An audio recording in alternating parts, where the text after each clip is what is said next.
Over 20 years ago, I coined the expression think big, and it's been a part of my life ever since. It's also come true. I became an even bigger success after I said it than I was before. And that's one reason I think it's an important way to think. It obviously works, and that's what I'm going to talk about today. What I said exactly in my first book, The Art of the Deal, is as follows. I like thinking big. I always have. To me, it's very simple. If you're going to be thinking anyway, you might as well think big. That book was a bestseller, and it's considered a business classic at this point. But I never thought those words would become bestsellers in their own right. It's an interesting point that I'm famous for two very short statements. Think big and you're fired. But let's stick to the first one for today. And I'd suggest strongly that you pay attention so that you won't have to hear the second one. Thinking big starts with the details and grows from there. Because I'm a builder, I'm very aware of the importance of having a good foundation.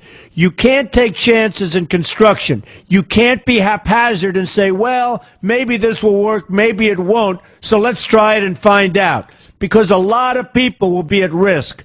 I have to know if something will work or not.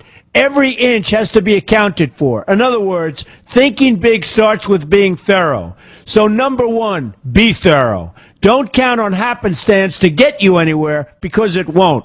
Number two, get a momentum going and keep your momentum going. You have to have big ideas, but you've got to have the energy to get them done, which can sometimes take a long time. If you don't have momentum, you will not have what it takes to get the job done. Patience alone isn't enough. I have a lawyer friend who used to refer to me as the reverse tornado who builds everything in his path. I always like that because it implies a lot of energy and a lot of momentum. And that's exactly what it takes to get anything done. So keep your momentum going. Number three, stay focused. You have to stay focused. The minute you lose focus, you will also be losing your momentum. They go together, and you will accomplish a lot more, even amazing things, if you make sure you keep these two things working together for you. I've seen very talented people literally go down the drain because they couldn't seem to keep their focus long enough to get anything done.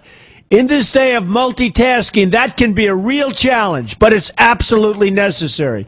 Ask yourself this question: what should I be thinking about right now? That simple question can restore your focus in no time at all. And your answer right now should be listening to Donald Trump. Number four, look at the solution, not the problem. This is very important if you ever want to learn to think big. And here's why. No matter what you do, you're bound to run into problems. It's just part of life, a part of business, a part of anything worth doing. If you let the problems get in your way, they'll become bigger than your idea was to begin with, and you will be a wipeout. No matter how bad things look, keep your focus on the solution, and you will be surprised how things can work out, and work out properly. One way I do this is to ask myself when confronting a possible problem, is this a blip or is this a catastrophe? A catastrophe is something like an earthquake, a tsunami, a war, and so forth, and a blip is everything else. Right away you'll have the right perspective and your equilibrium will be restored. So keep your focus on the solution. Number five, see opportunity for what it is, an opportunity. For example, why are you listening to me today? Curiosity? You like me? You don't like me? You want to learn? You have nothing else to do? You want to hear me tell you you're fired? I hope not, but whatever your reasons might be, they've brought you to a good place to get involved and to learn. And that's an opportunity right there. People think that because I'm rich and famous that I know everything. I know a lot. But one thing I know is that I don't know everything. So I ask myself this question every day. What can I learn today that I didn't know before? And you know what? I learn something new every single day. That's a big reason for my success, and the same thing can apply to you.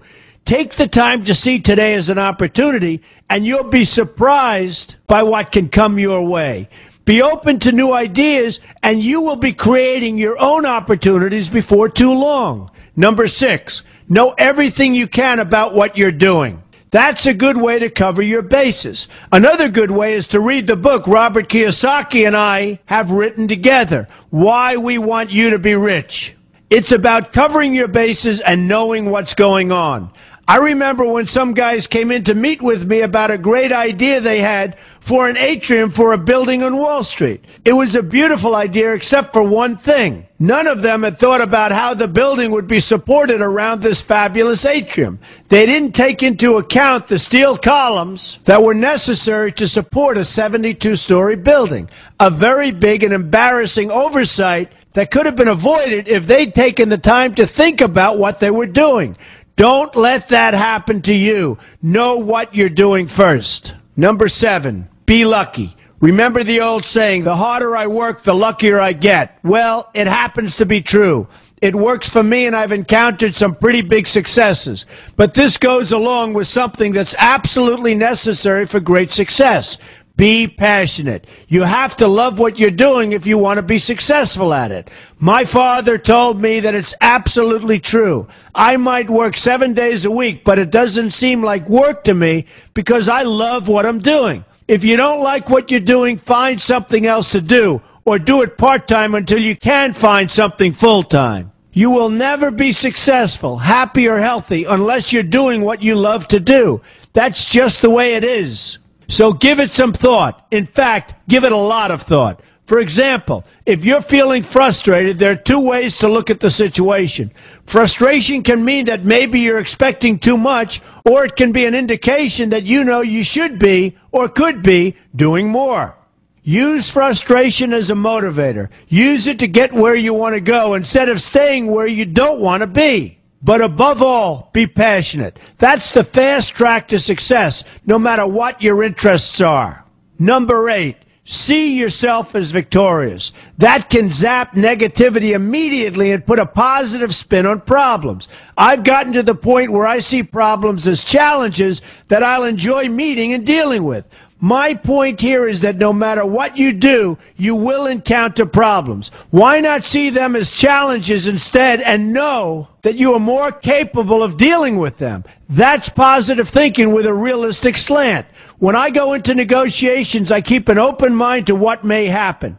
But I can tell you that there's already a done deal attitude on my part. I've already thought the process through to the extent that I know everything will be better off if they agree with what I've come up with because I've taken both sides into account. I enter the situation with a victorious attitude, and I've had enough victories to know that this attitude works. Use it.